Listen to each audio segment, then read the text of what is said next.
बिस्मिल्लाहिर्रहमानिर्रहीम। अस्सलामुअलैकुम रहमतुल्लाहि वबरकातुहू। लाखों करोड़ों दरूद व सलाम नबी करीम सल्लल्लाहु अलैहि वसल्लम पर और आपकी आल पर।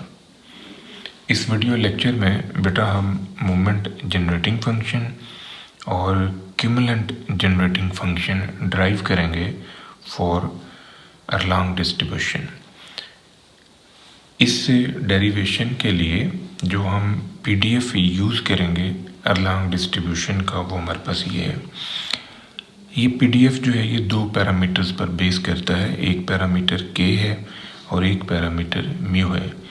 के जो है इसे हम शेप पैरामीटर कहते हैं और म्यू जो है इसे हम स्केल पैरामीटर कहते हैं।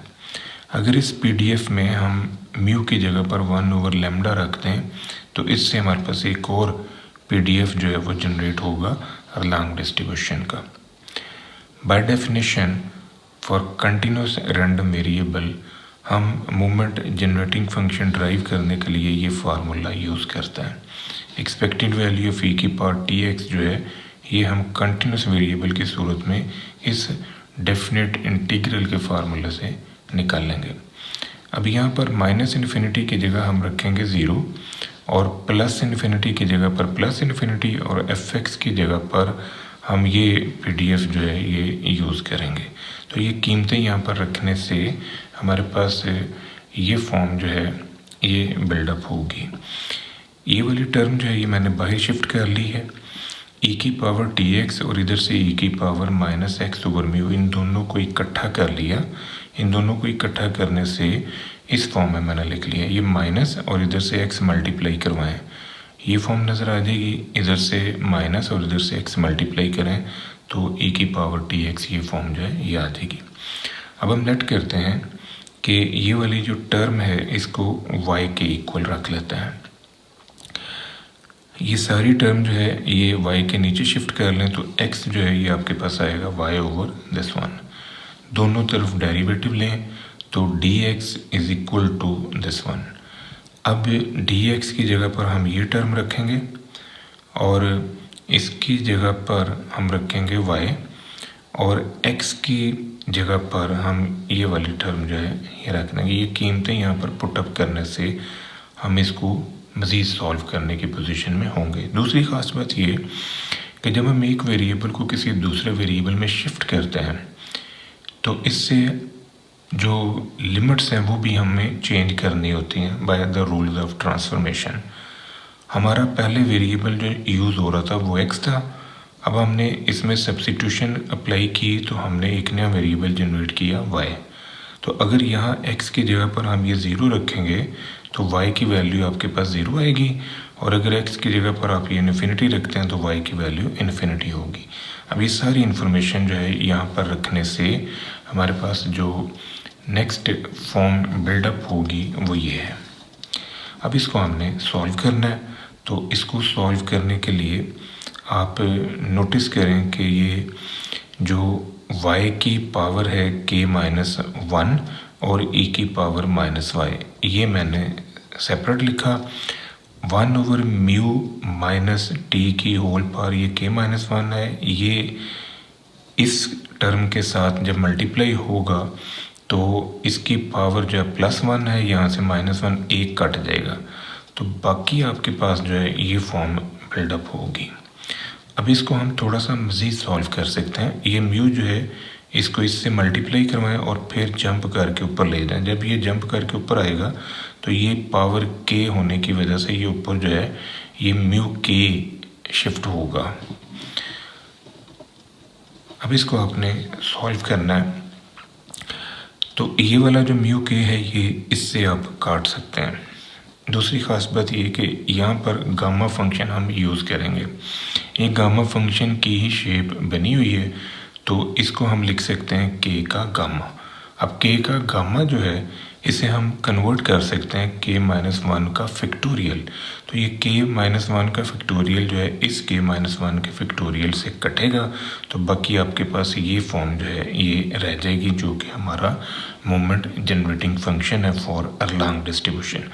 अब इसको अगर हम ऊपर शिफ्ट कर लें तो इसकी पावर जो है ये k जो है ये नेगेटिव हो जाएगी। तो ये फॉर्म जो है मोमेंट जनरेटिंग फंक्शन की हमारे पास आ जाएगी। अब इसको हमने डिफ्रेंशिएट करना है विद रिस्पेक्ट टू टी, और फिर हम लिमिट अप्लाई करेंगे t टेंड्स टू 0। तो इससे हमें मोमेंट्स जो हैं वो मिलना शुरू हो जाएंगे। ये जो मोमेंट्स हमें मिलेंगे ये मोमेंट्स अबाउट ओरिजिन होंगे। हम इसको डिफ्रेंशिएट करते हैं विद रिस्पेक्ट टू t, और फिर लिमिट अप्लाई की t टेंड्स टू 0। इस पर पावर फार्मूला आपने अप्लाई करना है फॉर डेरिवेटिव। ये k जो है इस तरफ आएगा, पावर k-1, फिर इसका हम डेरिवेटिव लेंगे विद रिस्पेक्ट टू t हम कर रहे हैं, तो यहाँ से डेरिवेटिव आएगा -μ। ये फॉर्म जो है ये हमारे पास बनेगी। अब इसमें जब हम लिमिट अप्लाई करेंगे t टेंड्स टू 0, तो यहाँ पर 0 आ जाएगा। यहाँ 0 रखने से 1 की पावर समथिंग, तो 1 की पावर कुछ भी हो 1 ही आता है। ये वाला माइनस और ये वाला माइनस मल्टीप्लाई होंगे तो ये प्लस हो गया। ये आंसर आएगा k-μ। अब हमने इसका सेकंड डेरिवेटिव लेना है, तो जब हम इसका सेकंड डेरिवेटिव लेंगे उससे हमारे पास से सेकंड मोमेंट अबाउट ओरिजिन जो है वो ड्राइव होगा। तो इसके लिए हमारे पास ये फार्मूला है, यानी मोमेंट जनरेटिंग फंक्शन को हम 2 टाइम डिफ्रेंशिएट करेंगे और फिर लिमिट रखेंगे t टेंड्स टू 0। तो हमने जो इसको फर्स्ट टाइम डिफ्रेंशिएट किया, इसको इससे ज़रूर दे दें तो ये k-μ बनेगा। ये हमारा फर्स्ट टाइम का डेरिवेटिव है। इसको हमने फिर से डिफ्रेंशिएट करना है। जब हम इसे फिर से डिफ्रेंशिएट करेंगे तो इसके ऊपर फिर हम पावर फार्मूला अप्लाई करेंगे फॉर डेरिवेटिव। तो ये जो टर्म है ये पावर में, इसको उठा के आप इधर लाएंगे, फिर इधर -1 की, तो ये एक -1 पहले ही, फिर -1 करेंगे तो ये माइनस के -2, और फिर इसका डेरिवेटिव लेंगे विद रिस्पेक्ट टू t, तो यहाँ से आएगा -μ। अब हमने इस पर लिमिट लगानी है t टेंड्स टू 0। तो जब आप t टेंड्स टू 0 रखेंगे, यहाँ पर 0 आ गया। ये वाला माइनस जो है इधर से एक माइनस बाहर निकलेगा, वो इसको प्लस कर देगा। ये μ जो है ये इससे मल्टीप्लाई हुआ, μ² k+1, तो ये 1 की power something after putting limit t is equal to 0, तो 1 की पावर की माइनस के -2, ये फिर 1 ही होगा। ये हमारे पास आ जाएगा सेकंड मोमेंट अबाउट ओरिजिन। अब जो फर्स्ट मोमेंट अबाउट ओरिजिन है वो हमने निकाला k-μ, और जो सेकंड मोमेंट अबाउट ओरिजिन है जिसे हम एक्सपेक्टेड वैल्यू ऑफ x² लिखते हैं, ये हमारे पास आ गया μ² k × k+1। तो अब ये दोनों कीमतें जो हमने निकाली हैं इनको हम वेरिएंस के इस फार्मूले में रखेंगे, तो इससे हमारे पास वेरिएंस जो है अलोंग डिस्ट्रीब्यूशन का वो ड्राइव होगा। इसकी कीमत हमने ये रखी, और ये एक्सपेक्टेड वैल्यू ऑफ x हमने निकाला μk, इसका स्केल लिया। अब इस μ² k को इससे मल्टीप्लाई करें और इससे भी मल्टीप्लाई करवा लें, तो ये वाली वैल्यू जो है ये इससे कैंसिल, तो यहाँ से हमारे पास जो वेरिएंस आ जाएगा वो होगा μ² k। ये मैंने 2 दफ़ा डिफ्रेंशिएट किया है मोमेंट जनरेटिंग फंक्शन को। अगर आप इसको तीसरी दफ़ा डिफ्रेंशिएट करेंगे तो आपको थर्ड मोमेंट अबाउट ओरिजिन मिलेगा। अगर आप इसे चौथी दफ़ा डिफ्रेंशिएट करेंगे तो फिर आपको फोर्थ मोमेंट अबाउट ओरिजिन मिलेगा। तो इस तरह आप इससे मोमेंट्स जो हैं वो जनरेट कर सकते हैं। अब हमने क्यूमुलेंट जनरेटिंग फंक्शन भी ड्राइव करना है फॉर अलोंग डिस्ट्रीब्यूशन। तो जो क्यूमुलेंट जनरेटिंग फंक्शन है ये बेसिकली मोमेंट जनरेटिंग फंक्शन का लॉग लेने से हमें मिलता है। तो ये जो हमारे पास मोमेंट जनरेटिंग फंक्शन है, अगर हम इसका लॉग ले लें ऑन बोथ साइड, तो इससे जो फंक्शन हमारे पास ड्राइव होगा उस फंक्शन को हम क्यूमुलेंट जनरेटिंग फंक्शन कहते हैं। मसलन देखें कि हमने दोनों तरफ जब लॉग अप्लाई किया मोमेंट जनरेटिंग फंक्शन के लिए, तो ये हमारे पास फॉर्म जो है ये बन गई। अब ये जो -k है ये लॉग की प्रॉपर्टी है कि जो पावर है वो शुरू में आ जाती है, ये यहाँ पर आ गई।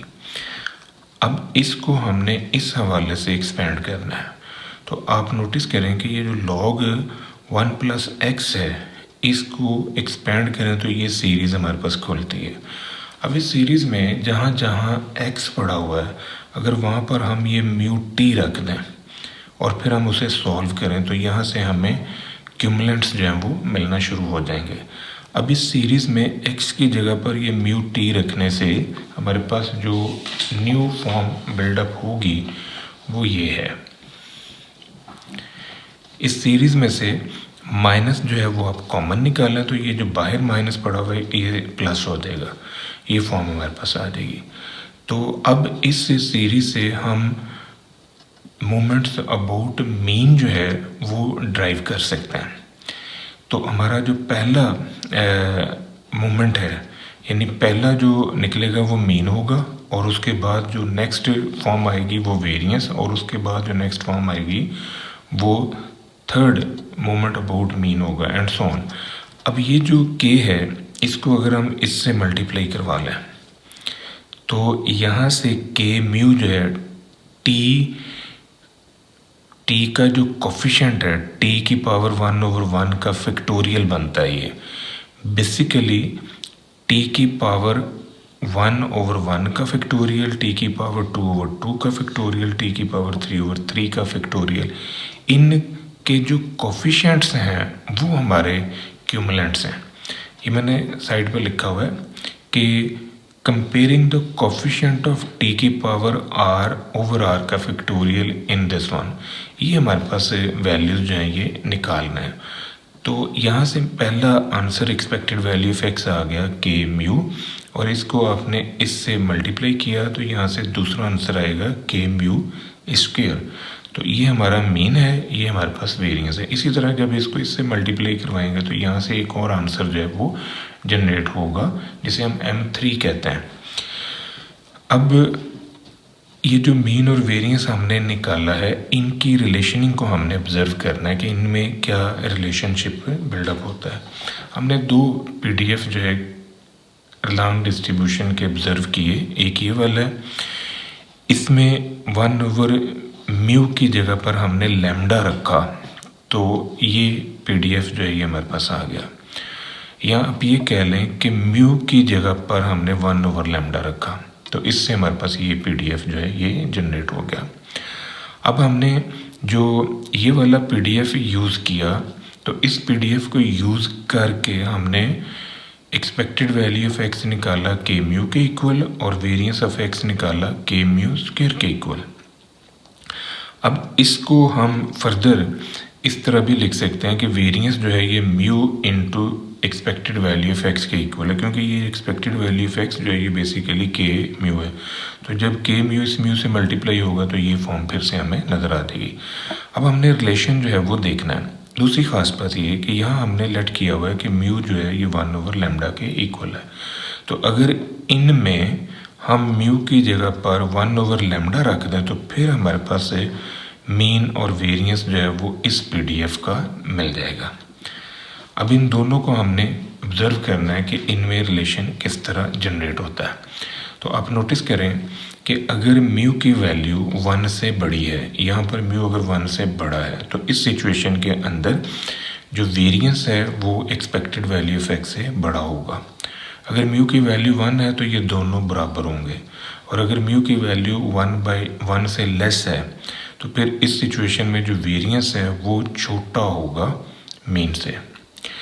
अब दूसरी ख़ास बात ये है कि जब इसी को हम इस तरफ ऑब्जर्व करते हैं तो यहाँ तो म्यू का कॉन्सेप्ट है बट यहाँ पर अब लैम्डा का कॉन्सेप्ट है।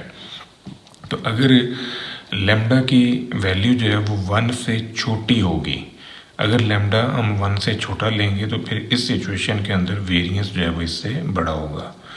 अगर लैम्डा 1 है तो दोनों इक्वल होंगे, और अगर लैम्डा की वैल्यू 1 से बड़ी है तो फिर मीन का आंसर जो है वो वेरिएंस से बड़ा आएगा। ये था बेटा आज का हमारा लेक्चर। दुआओं में याद रखिएगा। इंशाल्लाह अगली वीडियो के साथ फिर हाजिर होंगे। फ़ी अमान अल्लाह।